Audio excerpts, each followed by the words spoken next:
tap the power, make the most important financial decision of your life, which is to stop trading time for money, to become an owner, not just to somebody who is buying things, but somebody who's become an investor. And the way you have to do that is by deciding a percentage you're going to save, and you're going to keep that and put into a financial freedom fund.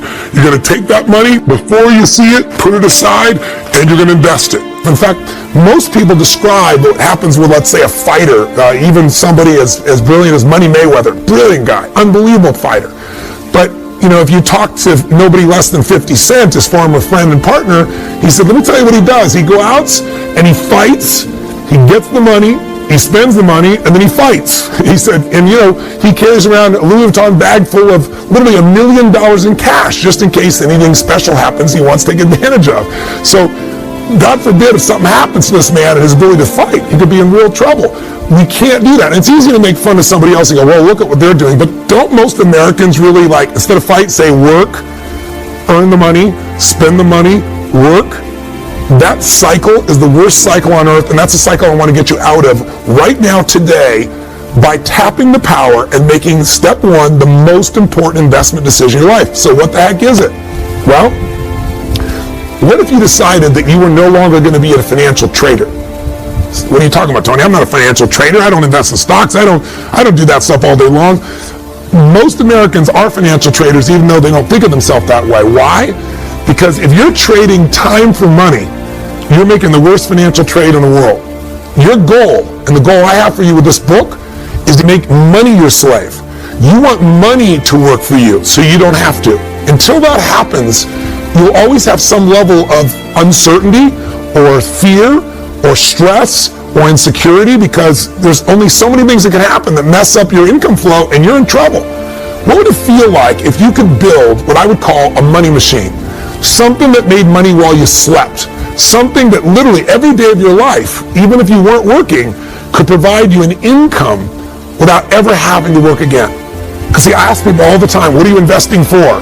And people say, well, I don't know, I do my 401k so someday I can retire, or I'm investing so that I can get, more assets or a bigger nest egg. No, you're not. You're investing for one thing and one thing only. You're investing because you want an income. You want an income that will last longer than you live. In fact, I mentioned before, the number one fear of baby boomers today is that not they're going to die. That's their number two fear. The number one fear is I want to run out of money while I'm alive. And millennials have the same fear because, according to statistics, about 70 to 75% of the people are going to run out of money before they die, and we're all living longer. So the chance of that happening is off the charts unless you and I create a money machine. What does that mean? It's really simple. The most important financial decision of your life is deciding that a portion of all the money you earn in your life is yours to keep. That you're not going to give it up. It's for you and for your family, and you're going to keep a portion of what you earn forever, and you're going to grow it.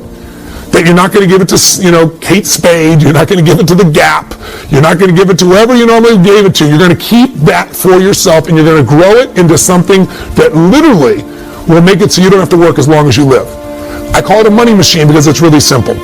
If you were to just think of yourself right now as you're a money machine, if you take a look at this graphic, here you are, you work your tail off, and what happens? You use your efforts to get money. You trade time for money. You take work and effort for money.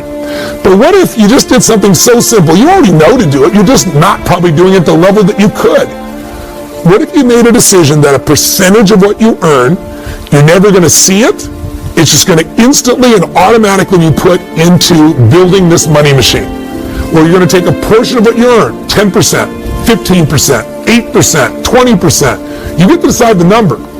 But a portion of what you earn, no matter what, before you ever see it, it's almost like a tax, but the tax is paid to you instead of the government. The tax is for your future self. The tax is about creating financial freedom, so you're not like most people who end up their life being stressed out all the time, where you're the person who can do what you want, when you want, where you want, with whomever you want, because you got freedom. How do you get there? You take a portion of this money that you've done right now and you've earned, you automatically start to fill up this money machine. Problems need energy to live. I want you to own that. Remember this. Problems need energy to live. And so the concept should be that we solve problems, but we don't have to pour and deplete ourselves of energy.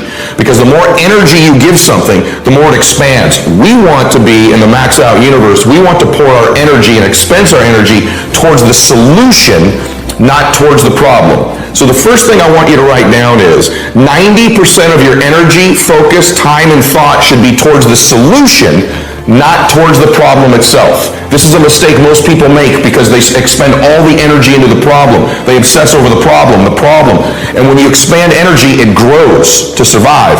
And the problem gets bigger and bigger and bigger and bigger, and the solution becomes more and more difficult. So the first thing is, can you consciously begin to focus on energy expansion into the solution, 90% of it into the solution and not into the problem. What we do is we repeat that problem over and over and over again, and we magnify it to the point where we don't come up with realistic solutions, and we deplete ourselves as energy towards the solution. And so focus going forward. When a problem arises, a challenge arises, that you focus 90% of your energy and thoughts on the solution and not repeating the problem to yourself. There's three areas of your life that, I think are important, right? One is really mastering your mind, right? Your thought process, and that's nothing new. The real question is, at one level, how do we become more self-aware of the thoughts that are driving all of our process? But more importantly, how do we change our thinking? How do we change the habitual patterns of thinking that we become addicted to? And so that then cascades into, our emotional responses that we have with life around us and our perceptions. So how do we reorient ourselves in a way that is congruent with the life that we actually want to create, or the business that we want to create, or the relationships that we want to create, or the health that we want to have? Because we tend to just continue to experience the same experiences over and over and over and over. And there's nothing fundamentally wrong with us in the fact that we live this sort of Bill Murray Groundhog Day type of existence, right? It's the way the technology and the operating system of the human being has been designed. But now we're entering this really interesting period where I think personal growth is evolving into the next level, where we're able to utilize the tech to really tap into higher levels of intelligence and become, what a lot of people refer to as superhuman. So what gets people stuck in the first place? There are a number of things that get people stuck. I mean, let's talk about beliefs for a second. What are beliefs? Beliefs are the meanings that we gave the experiences of our life, mostly before the age of 7, before a significant portion of the prefrontal cortex is fully formed. We gave meanings to the experiences of our life, or other people gave meanings to the experiences that we were having, right? I remember distinctly one time, I grew up in Orange County, California, and I don't know why in first grade they had us choose which mission we wanted to build along, we had Mission San Juan Capistrano. Interesting. So at a paper mache and clay, I'm building Mission San Juan Capistrano in my garage, and my dad walks in and he says, "Hey, let me show you a better way to do that." The meaning I gave that experience was I didn't know how to do it right. And just because of the way the technology works, what happens is that starts to shape the lens through which we experience the future experiences of our life. So the next time you have an experience, you're approaching that experience through the not knowing how to do it right. And because the brain is a goal-achieving machine, that's all we start to notice, right? Is what we're not doing right, and really no recognition of what we're doing well. So we get caught in this psycho-cybernetic loop. And if you're not aware of it, there's really no way out of it, because in every new experience, you're just going to continue to focus on that which reinforces the belief systems that you established or the meaning that you gave the experiences early on, and you're going to ignore everything else. You become trapped, right? By your own thoughts. By your own thoughts, by your own belief systems. And now we're really understanding that those meanings aren't just some sort of like marshmallow fluff or kind of esoteric concept. They're actually wired into the neural networks of your brain. Like, we can't do that today, but in the future I would imagine we'd be able to brain scan you and go, oh, those are the neural networks that light up when you feel like there's not enough time, or money's hard to make, or you're not good enough, or you're not as far along as you should be. And for years I struggled in the current model of personal growth, because it's one of those things where, like, the current model lends to self-awareness. And when I'm speaking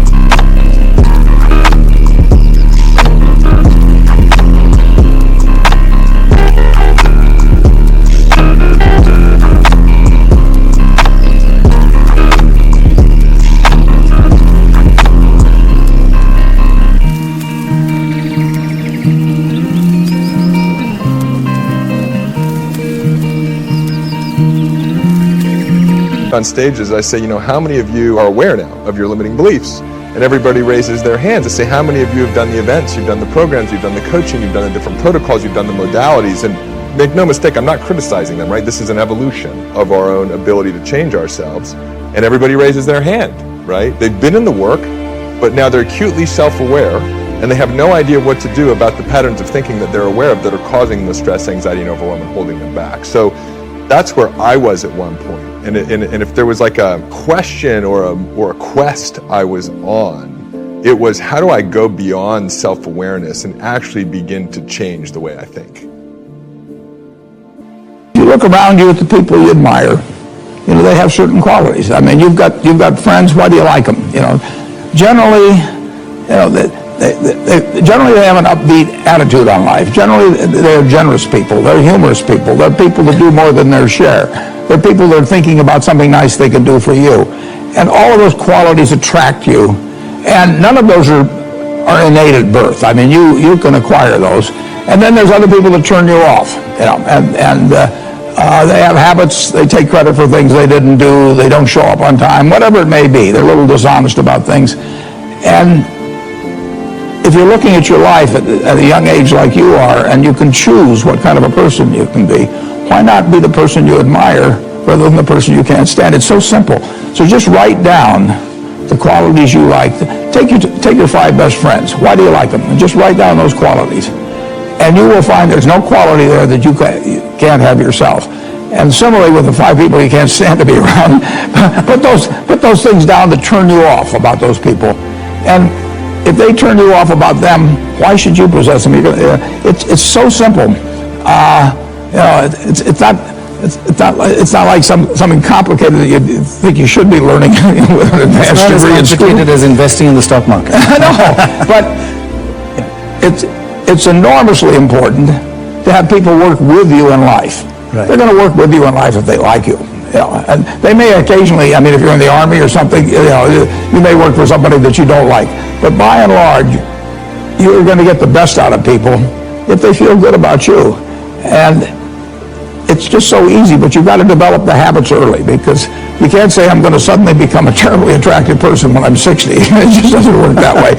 So pick up the right habits now. And I will guarantee you, if you actually just write down those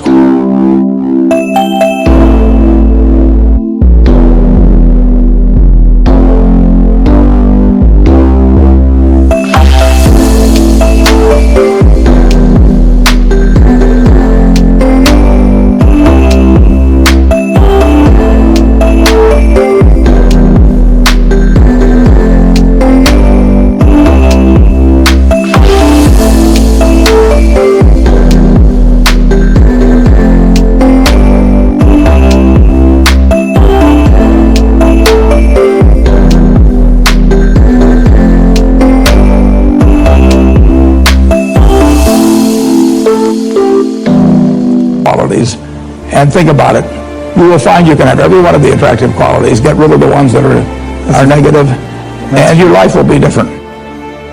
I think if a Michael Francis was a father figure type, probably, and I would have probably done a pretty good job at it. Fascinating. Yeah. If I had a father figure like a Michael or a Sonny or one of those guys, most likely. Gotcha. Do you think like a gangster at times? You have to. There's no question about it. In the business world? Sure. Oh, you have to think that way. Interesting. Oh, you have to, especially in the world of, like, we're friends, we may talk here, but within your world, the bigger you get, there's a lot of people that are not happy about your brand getting bigger. Sure. You're opening up more gyms. This is not exciting to a lot of other people that own gyms. It's not even exciting to somebody that runs a different model when it comes down to franchising. Right. So you're not helping people, it's helping competitors. You're hurting them. Sure. And when it comes down to it, if it's between your 5 locations versus my 5 locations, they are going to be competitive. So you get in the world of business being everybody wants to help, everybody's this, and then you realize there's a part of it that some of the people would take their side over you any day.